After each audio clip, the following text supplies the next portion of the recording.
Good day, IT professionals. Today we are building one of the most important operational assets in IT service management, the Critical Services List, commonly referred to as the CSL. It's one list that your executives hope you never need, yet absolutely expect you to have and continuously leverage. In this course, I will use ITIL principles to show how the CSL becomes the backbone of incident management, the service desk operations, and business-aligned prioritization. My name is Bob. I've spent over 20 years implementing ITIL processes, primarily on ServiceNow platform, where I was a platform owner for multiple years. I am both ITIL certified and ServiceNow CSA certified. I create these videos to take the complexity out of ITSM and turn them into something practical, modern, and actually usable. If you want real-world experience backed by someone who has actually implemented service management at multiple Fortune 500 organizations and provide some tips and tricks along the way, then you are on the right place. This course is designed for service desk owners, service management leaders, process owners, and the service owners across service support, application support, database support, and the network infrastructure. By the end of this module, you will understand the structure and the purpose of the Critical Services List, why service ownership is essential, how the CSL integrates with the service desk and incident management. So, let's kick things off.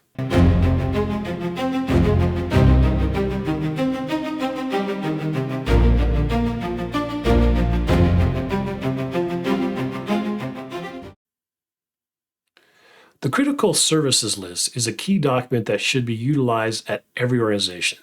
Service disruptions will occur, and how the IT support teams are engaged to restore those services is a goal within every organization.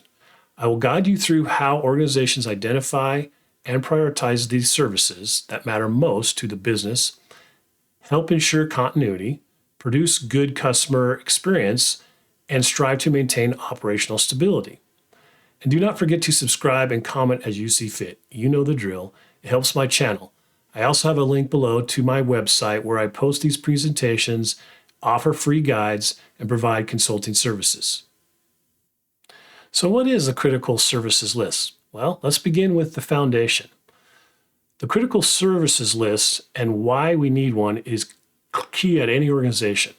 The CSL is a clear and agreed to understanding of the mission critical or business critical services within that organization. The services within CSL include server hosting of key services, key business applications supporting databases, and the network infrastructure that interconnects those items to form a service that's provided to both internal and external customers. The overall goal is to leverage the CSL to ensure IT responds to disruptions with a sense of urgency, collaborative coordination, and shared communication to the business and to its customers. This will enable faster response and hopefully quicker restoration of those services when they're disrupted. When working in unison with the service desk, the value provided transforms reactive firefighting into a predictable and disciplined support model. This not only is important internally, but also shows the customer that IT has a solid, repeatable, and clear support model that builds trust on how they handle disrupted events. So why have a CSL? Great question. The CSL is the organization's authoritative list of services that matter most. The ones whose failure would cause major business disruption, financial impact, operational issues, or regulatory compliance issues. Think of it as the backbone of business-aligned incident management. In ITIL terms, the CSL is a governed service catalog subset, or the highest tier of business criticality services that drive prioritization, escalation, and restoration. Looking at the bullets, think of it as it's protecting business operations. It immediately identifies what services are critical to avoid hesitation when there is an incident or a service disruption. The CSL provides risk reduction as it reduces downtime and operational support challenges through a known support engagement methodology that's documented and repeatable. The CSL also acts somewhat like a marketing tool as it demonstrates discipline to the customers by ensuring high-impact operations are protected and IT knows what they are doing providing those services to those customers. I provided a few examples to get your head thinking about what should be on the critical services list. Preventing revenue loss is a given, and typically that's like bank transactions or some kind of e-commerce, financial applications. Those are usually on there. Maintaining any kind of financial or regulatory transaction-based items, those are there.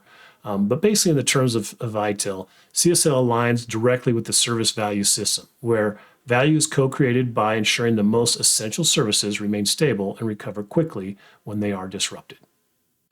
Let's talk about what's included in the CSL. Well, the CSL is not just a list of system names. It's a structured, governed record of services that the business depends on most. When those services fail, the impact is immediate and severe and must be reacted upon. And not all services are created equal. Some protect revenue, some have customer experience impact, regulatory issues or compliance issues, and some are just part of the core operations. This aligns with ITIL emphasis on service clarity, ownership, and value definition. Every CSL entry should answer the following questions. What is the service, along with a clear description of that? Who owns it or would be assigned that service if there's a disruption? The business outcome that it supports. What makes it critical? When escalations occur, what are the teams that need to jump on a technical bridge call to get that service restoration going? The default priority, so there's no guessing or ambiguity on that assignment. And the initial communications and ongoing comms that go out to leadership and customers as service restoration continues. The critical services list gives IT a single authoritative source that tells everyone exactly which services fall into what prioritization category, usually P1 or 2, and who must be engaged quickly to start that service restoration process. Let's look at what the CSL does not include. This is where many organizations go wrong, truthfully. The CSL must remain intentionally narrow and focused. One of the biggest risks is letting it become a catch-all for anything that people feel is important, which I guarantee you will have those discussions within your organization on what should be added or not to the CSL list. ITIL teaches us that governance requires guardrails, not bloated lists. The CSL does not include every server, app, service integration, database, or item out there where there might be some kind of a failure. It focuses on material business impact like financial penalty, compliance, SLA failure, or regulatory failures, where there's some impact to the business, major impact to the business. Non-critical services or lower incidents do not qualify. Architectural diagrams that go with the CMDB, for example, printer issues, I've seen that, or a single user has a desktop issue, run books, none of those are included in the critical services list. It must be well defined by those services that truly impact a wide population of the business or cause significant business, revenue, or financial loss. Identifying the CSL criteria. This is one of the most important steps in the generation of the critical services list. The CSL only works when criteria are objective, not subjective, consistent, and directly tied to business impact. Remember, we're not asking, is the service important? We're asking, what happens to the business if the service fails? ITIL aligns this with the risk management, value streams, and impact assessment. Criteria often includes revenue protection, financial reporting or operations, customer-facing operations, regulatory, security, enterprise-wide dependency on services that are provided to customers. The other item during the CSL creation process is to make sure all key support teams, including server, app, database, network infrastructure teams, and the service desk management leaders, are included in those discussions. This is key on what makes the final cut or not within the list. It is imperative that only essential services are included, but that they're also agreed upon. Building the CSL. This is turning the criteria into a structured, governed, and operationally useful artifact. It's actually kind of fun. It's creating a clear, authoritative record of the services that the business can't afford to lose and defining exactly how IT should respond when those services are impacted. In ITIL terms, this becomes part of service catalog management or request management, incident management, change enablement, the CMDB, because things will change. The CSL becomes a living asset, is my point, not a one-time project. This has ongoing review, version control. It's easy to leverage when service disruptions incidents occur. It must clearly be documented on what the services are, who owns those services, what's critical or not, the default priority, and the communications that will go out. It must be published in a central accessible location with version control tightly coupled within there. It must be maintained regularly, and my suggestion is monthly, quarterly, maybe every 6 months, that include a review with the service owners and IT leadership. There must be an established and repeatable workflow to formally approve adding and removing the services within the CSL. As new services are implemented or old ones will go away or sunsetted, the critical services list must align with those changes within the organization. How does the CSL and the service desk workflow interconnect? This is where CSL becomes real. For the service desk agents, the CSL acts as a fast reference guide that removes guesswork and ensures that critical incidents are recognized and escalated immediately. This supports core ITIL guidance as well on incident categorization, impact and urgency assessment, major incidents when they occur, assignment and escalation rules when there is a need to escalate. The service desk should be trained to check the CSL within the first 15 to 30 seconds of a triage. They are the first point of contact, and the CSL will guide priority and trigger paging on-call process potentially. It triggers escalation if the event is deemed high priority or classified as a major incident event. An incident management process provides a blueprint of IT support teams that need to be engaged to start the restoration process. Starts with the initial communications to provide to leadership and customers as well. And clearly, the critical systems list, services list, is highly integrated into the service desk support workflow on a daily and ongoing basis. As you can probably imagine, the CSL is highly integrated with incident management. It becomes a decision engine for incident management and the service desk. The CSL ensures that P1 or P2 classification is data-driven, not opinion-driven. Instead of relying on subjective judgment or individual experience, incident management uses the critical services list to determine impact and priority instantly. This is a key component of event handling within ITIL, or standardizing on impact models, consistent prioritization, fast resolution that we always strive to achieve, and reduce operational risk.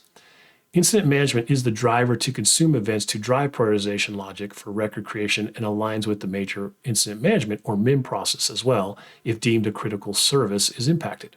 Within the process, monitoring and event management also play a key role. I cannot stress enough, any defined item on the critical services list must have alert detection on the system itself. This is something that seems logical, but a lot of companies fail to do so. Make sure that if it's on the CSL, there is some form of alert that's tied to that service so it can be generated if that service fails. So let's walk through a real-world example. I like to use Oracle Financials. Every organization I've ever been at, Oracle Financials has been on the CSL. So let's use that one. What I'll do is walk through this to kind of give you an idea of how that flow works. Basically, it starts with a user reports an issue and states that they're having Oracle Financial issues impacting multiple users. The service desk agent would check the CSL and confirm if it's on the list or not. In this case, Oracle Financials, it's on the list, and the impact is high and probably classified as a P1. The incident is quickly generated, immediately classified as a P1, and follows what's listed in the CSL. The service desk begins escalation with L2 assignment. In this case, it might be an ERP or financial system support team. It may include external Oracle engineering, possibly, or internal engineering, that's L3s. And the incident manager takes the lead, but confirms with the major incident management process or lead that might need to be engaged. Different organizations play that differently, but the bottom line is if it's a major incident, it needs to be flagged as such. Now the major incident process has happened, the technical bridge needs to be stood up. And that's where the teams that is part of that support of that service are engaged. The service owners, the SMEs, they're paged. This keeps executives, off their back. But the key there is when you stand up these bridge calls, make sure executives are on one call and the technical bridge is a separate call. I can't stress that enough. I've seen an example at a prior company, I won't name their name, where they had 60 people on a technical bridge. Absolutely ridiculous and a total nightmare in trying to support. Keep the participants to those that only need to be there. Keep the executives off that call and only those technical folks, which might be a dozen or two at the most. The communication cadence begins at pretty much every hour at minimum, I would suggest, until the service is restored. It's imperative to validate services restored before closing down the bridge call and resolving the incident record. Once restoration is confirmed, then the problem management process is engaged, usually within 24, 48 hours while it's still fresh on people's mind, so you can drive the whole root cause analysis methodology. Also, make sure all relevant restoration actions attempted by all teams are captured within the incident record to keep a well-fed analysis when you go into root cause analysis planning. Finally, a post-incident review needs to occur, again, within 24 to 48 hours, typically while it's fresh on people's mind, to seek actions to prevent reoccurrence. Governance and continuous improvement, a very vital thing with the critical services list as well. Without governance, it becomes outdated and useless. It's a living operational artifact that must be maintained and continuously reviewed to keep it accurate. Without a disciplined approach and governance, it becomes outdated, inaccurate, and truthfully unusable. To keep it current, make sure there is a defined ownership and collaborative effort with all service owners, which are the server, app, database, network infrastructure teams, and a few services may include info security as well. Make sure they're all part of that collaborative effort. Make sure the review cycles are either monthly, quarterly, or worst case every 6 months. The business will add or remove services over time, so validate what services need to remain on the CSL or need to be removed. Proper change control is key so everyone knows when the last update transpired and by whom. The key takeaway here is to stay on top of the list, the accuracy of the CSL, and drive efficiency to the overall support model within the organization. I listed a couple key practices commonly utilized within the CSL space. These practices are highly integrated with the CSL. Incident management is a given. It leverages the CSL on multiple fronts from prioritization, engagement, collaborative effort, and communication. Major incident management, when there is a defined service that is critical, it'll kickstart MIM. The service desk, that's kind of a given. The service desk needs to leverage the CSL on a daily basis to support the engagement model of those services that are deemed critical or not when they're impacted. Service level management. There are SLAs out there with penalties, and if they have financial penalties, they should definitely be on the critical services list. Change enablement. That'll happen when the service restoration effort occurs and some changes will happen to try to restore. Make sure those will be handled as like an emergency change. We'll talk about that in a future change video that I have. CMDB. CMDB plays a role, obviously, if there's modifications to the asset, added disk space or memory to fix it. Make sure the CMDB gets updated. Problem management. As those critical systems or financially impact or missed SLA services get disrupted, problem management should be engaged. It's a good example to have those root cause analysis collections occur, and they'll likely feed some updates to the CSL as well. The main thing to remember is the CSL is not a standalone artifact. It's the connective tissue of the organization and becomes a powerful key reference and integrated across core operational practices. So let's wrap this up. You now have a solid understanding of the critical services list, or CSL, and the core ITSM practices that are very integrated in the overall operational support model. The CSL is an extremely important artifact that will assist your operational support model within your organization. The CSL helps IT identify what truly matters or is classified as a critical service to the business. It defines ownership, the prioritization of those events, and the engagement of teams supporting the services when they're disrupted. The goal is, of course, faster restoration and repeatable guidance. It hopefully reduces operational risk with repeat handling of major business events and improves consistency across teams with the strong governance. It'll plug into the service desk, incident management, major incident management, service level management, and of course, problem management, ensuring impact is assessed consistently and engagement is immediate when included.